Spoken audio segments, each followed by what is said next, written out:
I have this routine after work. I stop by Walmart to grab groceries. It's close and convenient. But one day, things got strange. At Walmart, there's this guy who always seems to be there. He'd smile and say hello whenever I walked in.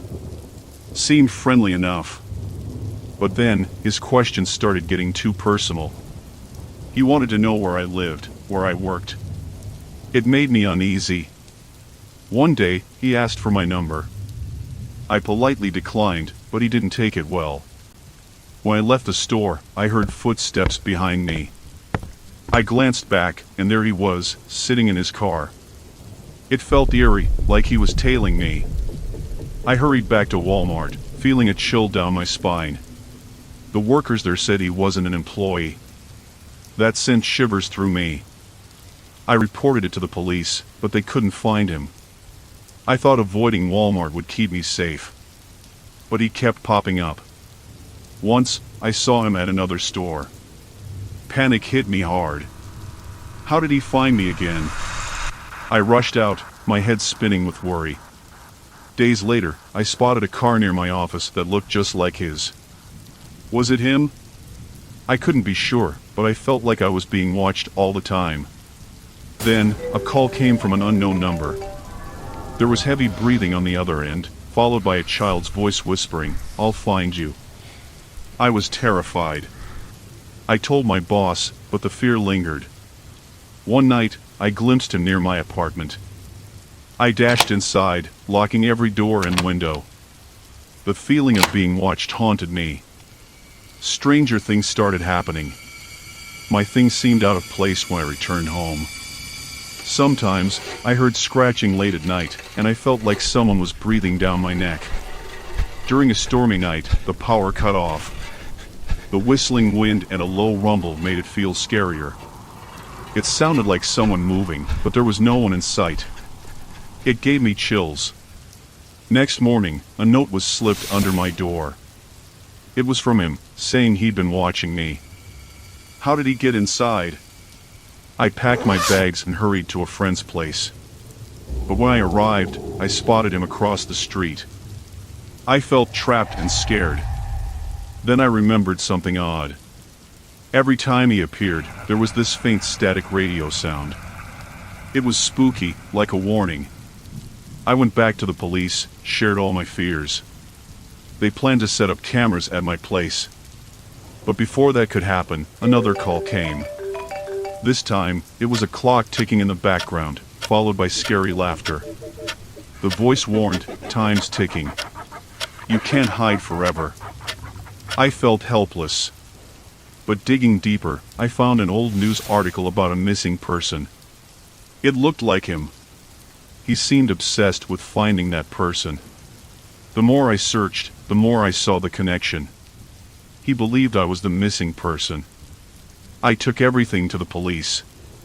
They arrested him, ending the nightmare. Now, I'm always cautious. But at least, he's locked away. Last summer, I went to Walmart to buy groceries, just like any regular day. It was around 7 p.m., not too busy, with bright lights everywhere. As I wandered through the store, getting what I needed, things seemed pretty normal. In the electronics section, I heard a little squeaky noise coming from the next aisle. It was kind of spooky, like an old door creaking open. I got curious and peeked around to see what was up. There was this guy in a shabby brown jacket talking to a kid. The way they talked seemed strange, like they were keeping a big secret. The whole thing felt weird, and the noises they made were a bit scary too, like weird grunts or growls. I tried to act like I was interested in the video games nearby, but I couldn't shake off the weird feeling.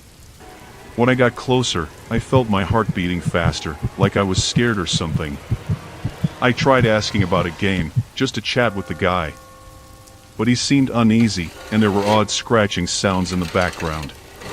When I asked about the kid, I heard someone breathing hard from far away, making me feel even more nervous.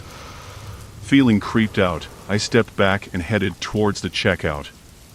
Then, there was a sudden knocking sound that made me jump a bit. It added to the strange feeling in the air. After that, I heard a lady calling a name, let's say it was Emily. I followed the sound and found her in the toy section, really worried and looking for her daughter.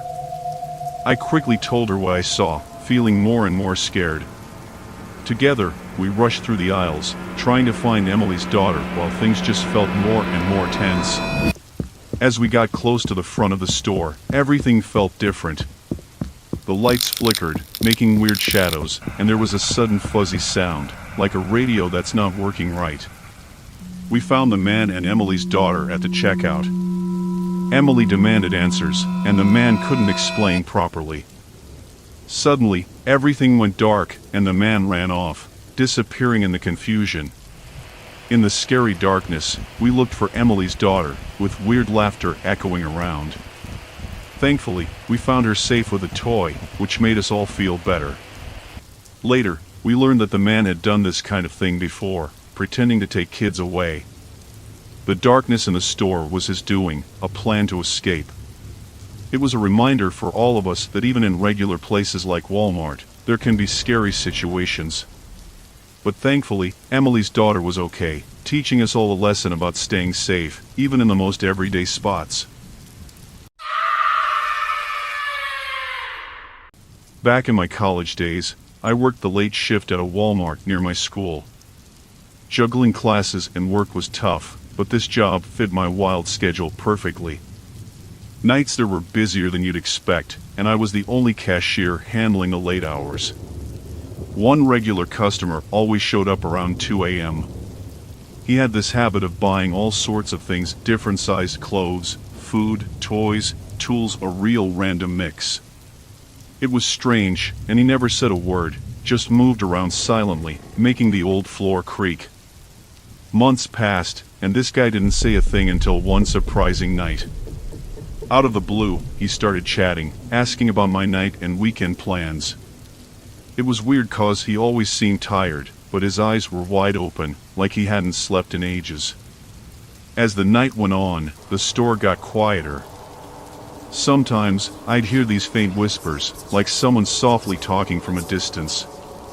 And there was this constant sound of dripping water, making the place feel a bit spooky. When my shift ended, and the first light of dawn peeked through the windows, I headed out to the almost empty parking lot. And that's when things got really odd. The regular guy was parked next to my car, his vehicle quietly humming. I tried not to panic, but his constant smile gave me the creeps. He mimicked my every move, watching me as if something really scary was about to go down. Suddenly, a creepy laugh echoed around us, making my heart skip a beat. I dashed to my car, but he grabbed my arm with this bone-chilling strength. His smile vanished, replaced by this scary, determined look. I freaked out, screamed, and fought against him as hard as I could. Finally, I broke free, jumped into my car, and zoomed off as fast as I could. I called the cops right away, shaking like a leaf. When they arrived at Walmart, they checked the security cameras, but they couldn't figure out who the guy was. I never saw him again, but I couldn't shake off the memory. What was up with his weird shopping? Was he going to scare or hurt someone else?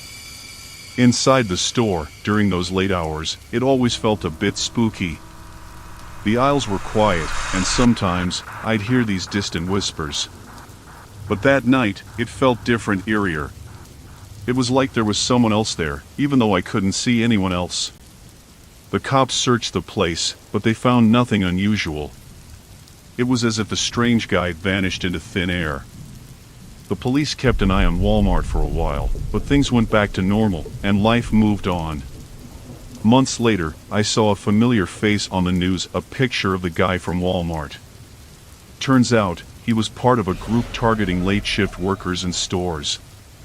Those weird things he bought were like secret signals for their bad plans. Different sized clothes to pick victims, toys to spot families, and tools for their bad schemes. It was terrifying to know I'd barely escaped not just one scary person, but a whole scary group.